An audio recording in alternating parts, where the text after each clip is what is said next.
to do a video on genetics, on DNA information in DNA.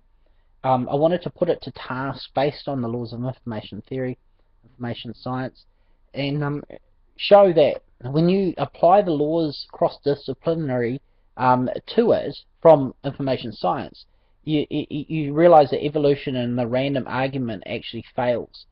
And we know from information science and laws of information science, I've got some qualifications in that area, that those laws hold up under all circumstances, and that actual evolution, the random argument, actually fails when you apply the laws. So we want to put that to task. Now, there are a lot of scientists who have done this, and I recognized it as a real issue, but there's been scientists way years and years and years who have been working on this and have written books on it. And these guys are pointing out the most obvious some of the most obvious fundamental flaws to the actual materialistic paradigm and naturalism that has been dominating science. Now, this book here, and this got author, hang on, I'm trying to get it right, Warner Gert, PhD, he's written some great books, and they are straight up just demolishing when you understand what actually information is in actual science. Information itself is a non-entity, material entity. So when you try and say material answers for a non-material entity, you're going down the wrong path straight away. And if science is binding itself bound by saying only we'll accept material answers, then it is actually not getting the right answers. If they, for instance, information is a non-material entity, then how can they get answers for that? What actually has to happen logically is the science world has to adopt and realize you have to move from materialism, naturalism arguments, to information arguments, because information theory is the dominating theory of the world at the moment, and information science and laws are dictating that no, information comes first and it is material second. So materialism, which has had a stranglehold for 150 years, with Darwinism, materialistic answers are actually not doing science a favor at all. It should be information first, materialistic answers second. So they actually will complement and progress science. I believe science is actually, by using the random argument, they're doing exactly what they accuse the creationists of doing. God of the gaps. Oh, God did it. And not seeking the answers is what they're accusing creationists. But really, the reality is they're the ones saying random, but they cannot account for information which actually has to come first. So they have to change. The paradigm of having random spread like it's a mantra is over. Information theory, information science, the laws of information science will dominate science. I believe there's going to have to be a massive paradigm shift in the scientific world, and they're going to have to come to this conclusion, which the engineering sciences have already come to. It's just the slow naturalistic sciences have been teaching materialistic answers. Okay. Anyway, why did science develop in the first place from Judeo-Christian countries? Because the scientists, the people living in those Judeo-Christian countries, believed in a God that made an orderly universe. Therefore, they believed in order of creation, and it must be able to be discoverable. So they started studying this creation and looking for order, looking for these principles that we call gravity and things like that. Now, that was the scientists. All the great scientists were actually creationists. They were all young earthers, and they all. Why did science stagnate in the other countries? Because they didn't have an order. They had no orderliness to it. They had no paradigm to start with. So it started with creationists. It started with Christian scientists seeking out and trying to find the mind and the thoughts of God by studying His works, and they believed it was discoverable. And in fact, they believed it was a mandate. And I'm going to do a video on that, about the fine-tuning of the universe and how that points to a designer. But anyway, as science is only having materialistic random answers and saying random, and they the guy from Cosmos, he accused the creationists who stand, the fathers of science, founders, that they actually were using God of the gaps. Oh God, how glorious in the glory of God! Whenever they got to a point where they couldn't progress, but he didn't actually think that maybe God was actually allowing them to be discovered in the first place. That the actual foundations of intelligibility actually only come from a Christian worldview. He wasn't saying that they were actually opening up science to be discovered for people to discover it. God was actually opening these guys up and allowing them to discover it. He didn't give any of the credit to that. Their Christian walk is what made them great scientists. Instead, he somehow turned it on its head, saying they weren't great scientists because of that, what was holding them back. But science was not held back at all by that. It was actually founded by those premises. Harvard, Yale, Princeton, all the great universities were founded by Christianity. They were founded on that basis. Now, I believe science has been going backwards for 150 years. I believe it's lost its roots. I believe it's going in the wrong direction. It's been looking for only materialistic answers when really design answers might have been would have furthered science instead. Anyway, let's have a look at some of the let's put genetics, naturalism answers and materialistic answers to task using the laws found in information theory. Okay, let's just clarify very carefully. Information it has purpose and a code always comes from intelligence. Okay, that is information law. That when we see information, we know it only comes from an intelligent mind. Therefore, when we analyze the nucleotide, the base pairs, ATCG letters, we can see a code that has been forming in the DNA. Now it's stored in a material entity, a material substance. You know, sugar phosphate backbone, the nucleotides. It's all hydrogen bonding. They're all material, but they are not the actual information. The information itself is separate. This can be clearly demonstrated by analogy of magnetic letters being put on a fridge. If you get the letters of the alphabet and you get a fridge and they're all have magnets on them, you could argue, like a materialistic, naturalistic answer, that there is a reason for using natural laws why these letters can bond to the fridge. Okay, because there is a reason. Now, just like we could argue that the nucleotide, the base pairs, have bonded to the sugar phosphate backbone. There is a chemical reason that can happen. So we can argue that using only materialistic answers there. But what you can't do is argue where information can come from when them letters are all arranged in a orderly, not in order, because nature can produce order, but we're talking about intelligence, not order. So we're saying, what happens if them letters on the fridge wrote the first chapter of a Shakespeare play? Now, there might be a chemical naturalistic reason why they can magnetically bond to the fridge, but there is absolutely no materialistic, naturalistic answer why they actually show information. Now, that is the problem. Materialism can only go so far. The random argument doesn't work. It gets beyond the probabilities of just rational reasoning. The rational mind will realize straight away that if they looked at them letters on the fridge, that they would know they were not put there in that order, showing maybe the first chapter of Genesis written out with the letters. A rational mind would read them and go, yeah, that's not random. It's obviously intelligence ordered them on that fridge. Now, we can do that we can do that and we can say, yeah, that's obvious. But when we look at DNA and we use the same argument, we can say, yeah, there is a naturalistic, maybe chemical reason why they can bond in the first place, yeah? But there is absolutely no rationalistic, materialistic answer for them to form information in DNA. That means that it has to come from intelligence, because that is the rational reasoning that we would use in any other scenario in that case.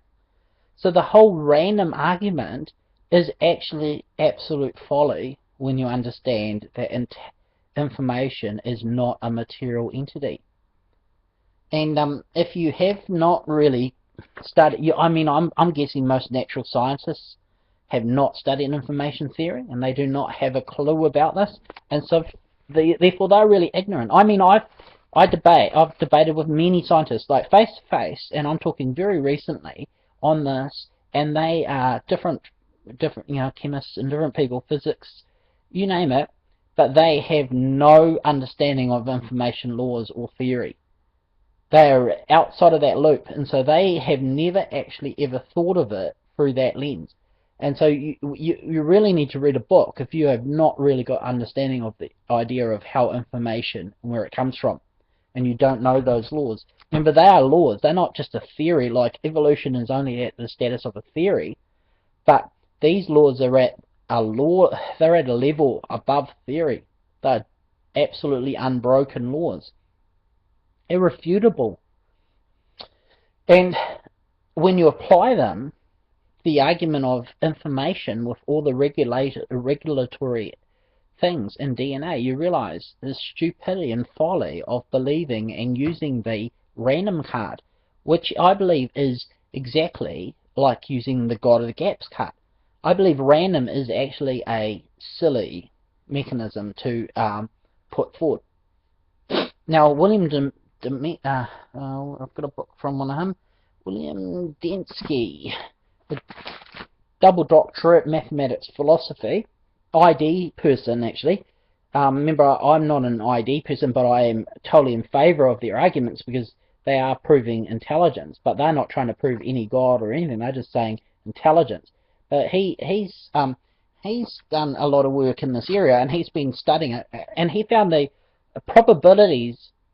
Is there actually things that are random can't actually do? Is it impossible to a point where random answers are actually not just improbable but impossible? And he worked out that if you get the supposed age of the universe, say we could go 20 billion years, we could just go beyond even what most natural sciences believe, but if we go 20 billion years, then we go for every known atom, say 10 to the power of 80, and then we go for how many events can happen in a single second, and that's something like negative 47, 10 to the negative 47 or something.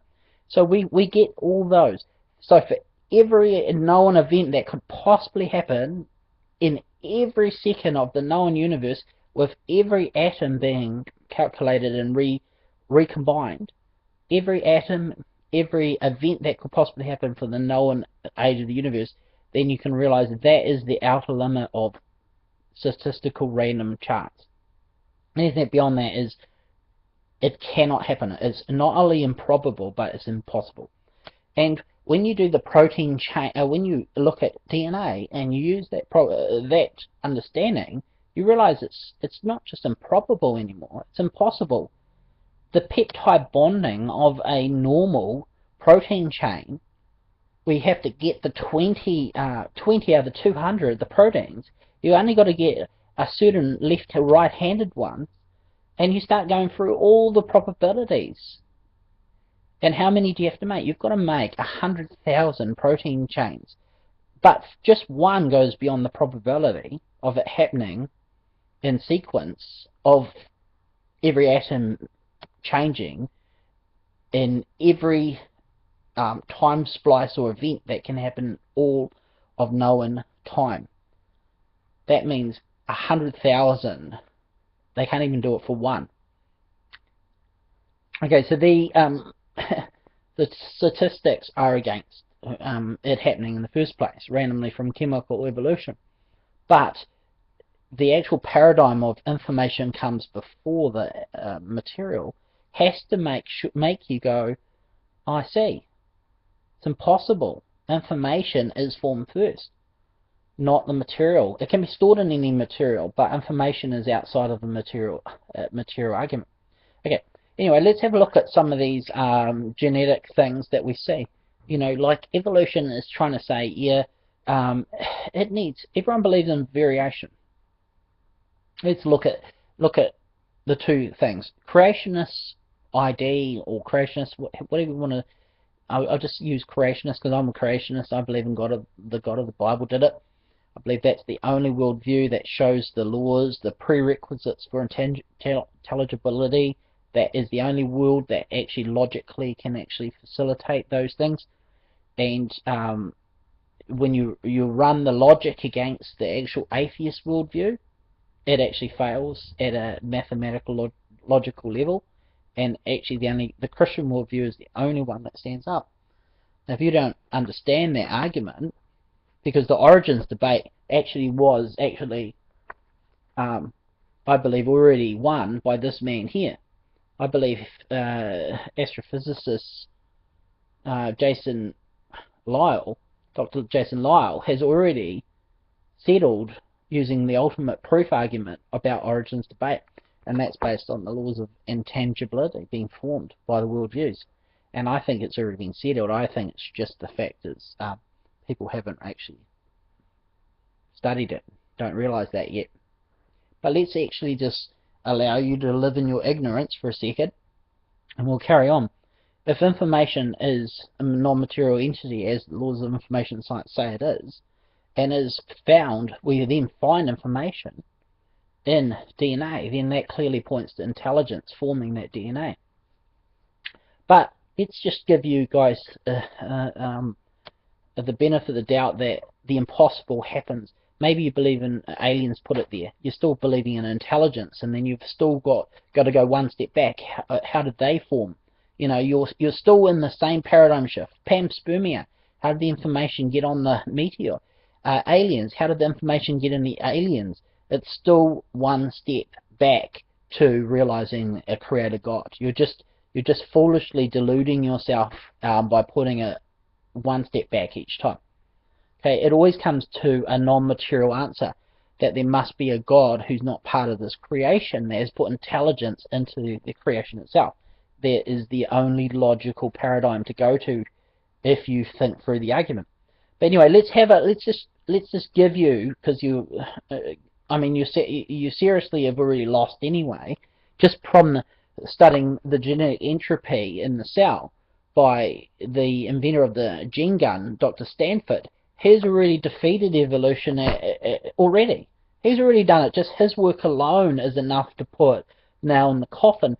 I mean, you guys are a dying breed. You're a dying. There's nothing that can save your paradigm. I'll tell you that now. There's nothing. There's not a new evidence, a new fossil, nothing. You can't save your paradigm. It is all of science fields are turning against you. Anyway, but let's give you the miraculous. You've got the information somehow, in the cell, and then maybe it's a small cell, small simple creature, whatever. But you're saying evolution happened. Your actual idea, evolution, actually happened. That it can somehow create from one creature all the creatures on the planet by variation, mutation, natural selection, driving it. Okay. Now let's analyze that. I believe that is folly again. I believe that's folly. Anyway, what we have in all the creatures, we have genes, and there's two genes. They have a pair, and at any position, or it's called locus or loci, the genes can be heterogeneous. That means they can be different, or different forms, and the name is alleles. Alleles. I'm not very good with the name. Anyway, of genes, and they can maybe, but one of them could code for blue eyes, one of them could code for brown eyes. Okay. the alleles, the differences can be one of the genes can be dominant, one could be recessive, or they could be combined. When they put together, they create a different type of combination. Okay, and it's a lot more complicated than that in genetics. Just giving you a little bit of a framework. Anyway, there are 35,000 genes come from your mother and your father. 3 billion base pairs. We're talking about big numbers. Humans have average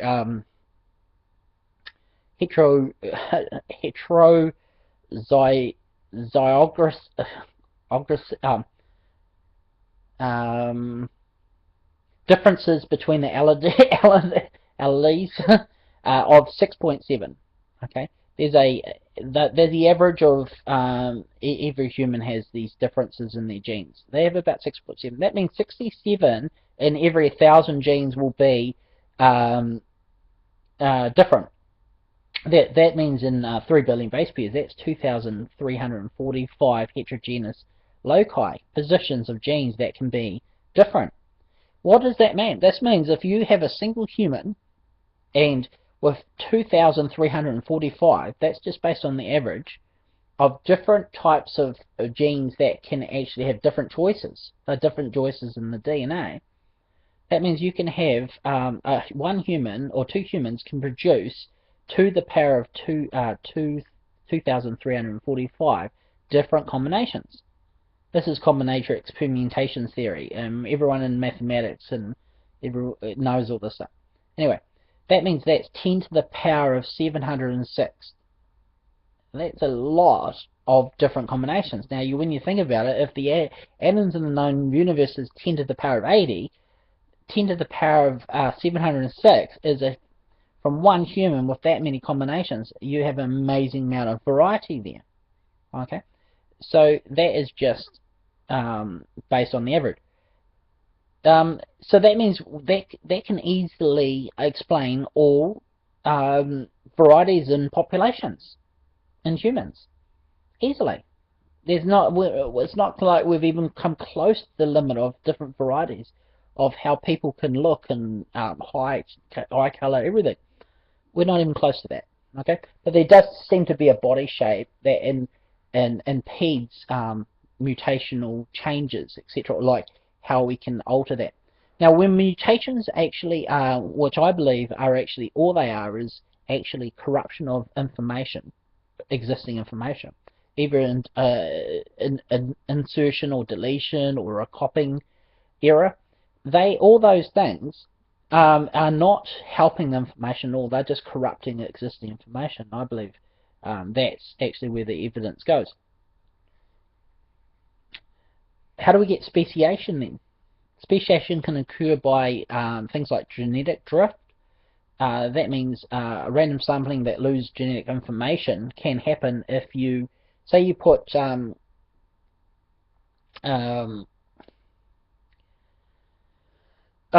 it's called the founder effect. Speciation caused by geographical isolation. It's called allopatric.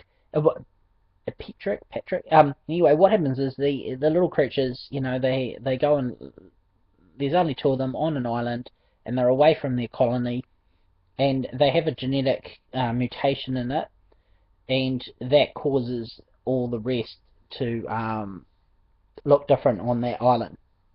And everyone goes, "Oh, evolution, evolution." No, creationists believe in variation within a species. And they believe in mutations happening to information. Evolutionists believe in variation within a species and natural selection. So we have creationists believe in variation with natural selection driving, evolution believing in variation with natural selection driving, and well, they're both believing in variation, they're both believing in mutations. So what is the difference and the point of difference between evolutionists and creationists? Or I'm talking intelligent design theorists. What is the difference? The point of difference? The point of difference is information from a creationist is already an existing entity. It is already there, and the mutations are acting on the existing information. And natural selection can only select what is viewable in nature that has actually come out, and is only can select and drive, is only a driving force for what is selectable from nature's point of view. Whereas if you, so it's really, that's very obvious to see. You can look around for scientific examples of that. That's obvious. Dogs, for instance, it's very obvious. I'm going to put a picture up here on it. So dogs are going to do that. Is the variation with natural selection driving it with mutational changes, but always a downhill progression if that's occurring. But evolutionists are saying variation with mutations and natural selection, but one is a reshuffling of existing information or a corruption of information, that's creation. But evolution is actually saying information has to increase. So variations, they believe in variation, mutations, etc. But for it to actually be the mechanism to work, it has to be increasing and creating information.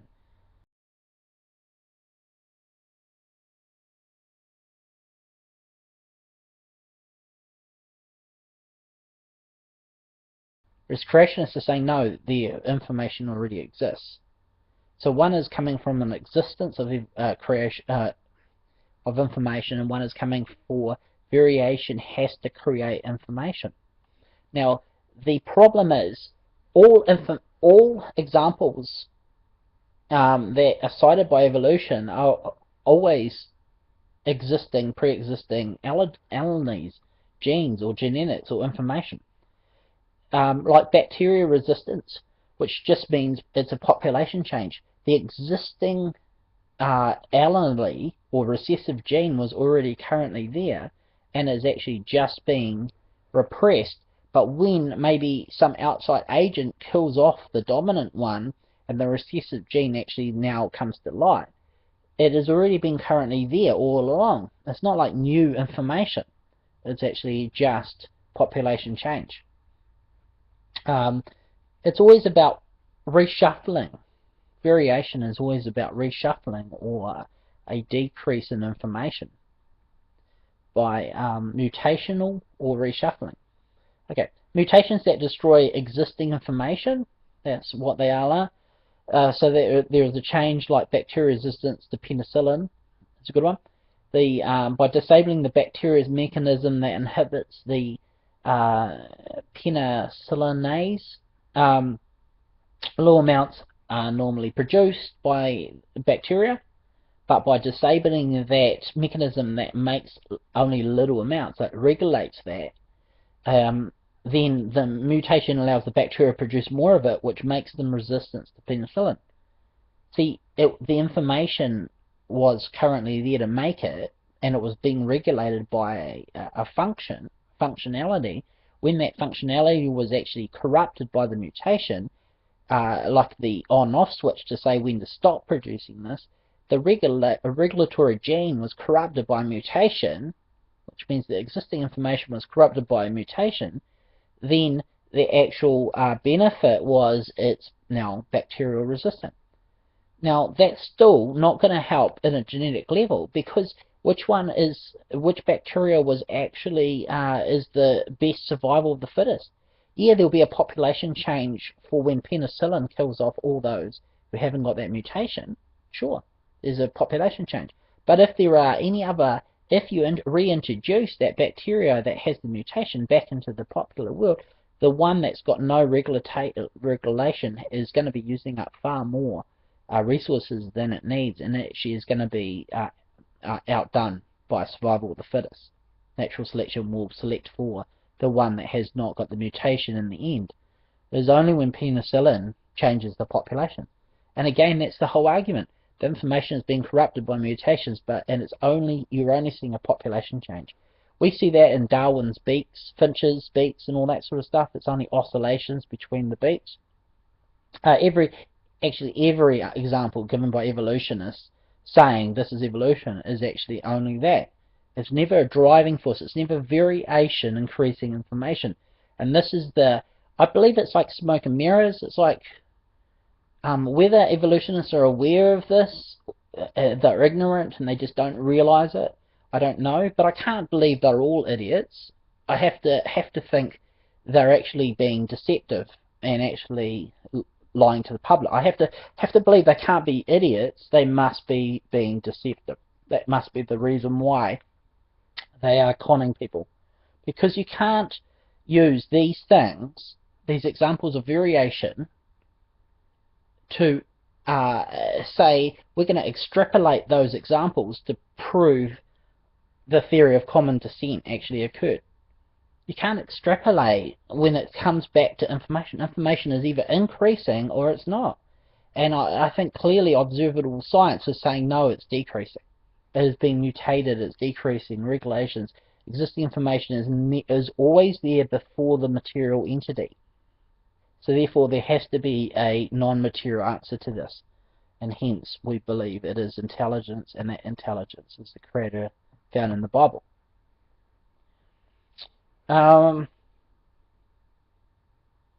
Sharing genetic information between bacteria. Now, this one's been proposed. This is a good one. Plasmids. And there's another one, another name. There's plasmids and another name. I mean, they're really neat ones. Read this one if you're censored biology. Suppressed evidence. I mean, it's a great book. This one here, pretty much in the first 3 chapters, pretty much destroys most of evolution's silly arguments by just using the evidence available right now. Okay, sharing genetic information between bacteria is not increasing information itself. The information has to exist in some bacteria, but just by sharing it and saying, oh, we're going to use a symbiotic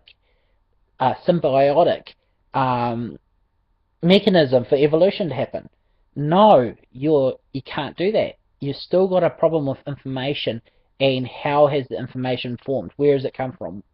If it's in some bacteria and they can share it using plasmids, that does not say where it came from. You cannot. Evolution has no mechanism for the creation or invention of information to begin with. Sure, it can say we can copy that information from one bacteria to the other. Yeah, sure, you could use that, but you're still at the problem of where did the information come from originally, and there is where you're at the dilemma of you have to believe in the random, and the random, again, as you know, goes beyond the statistical chances of it happening. So you are always stuck at every curve. You guys are looking for the fossil evidence, that in between 150 years of looking for the different intermediates. They've found 99% of all the living animals as fossils. They don't think there is not going to be any intermediates found. That's the thing.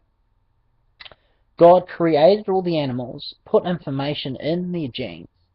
They have now been, with all the alleles, or different combinations, they have been breeding and making variations on this planet ever since they were created.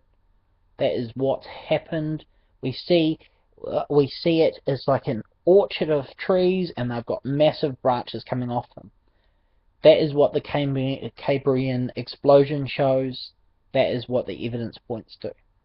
I believe it is utter folly that evolution actually still is a scientific argument, because there's just nothing going for it. And I think information is going to seal the deal. I'm hoping eventually that the sanity will prevail, and that information can get back on track where it started. The scientists can get back on track and realize that design is actually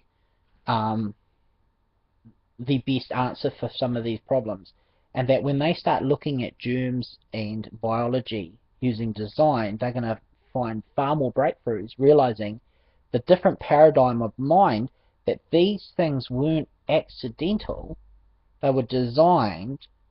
So if they were designed, what was their purpose?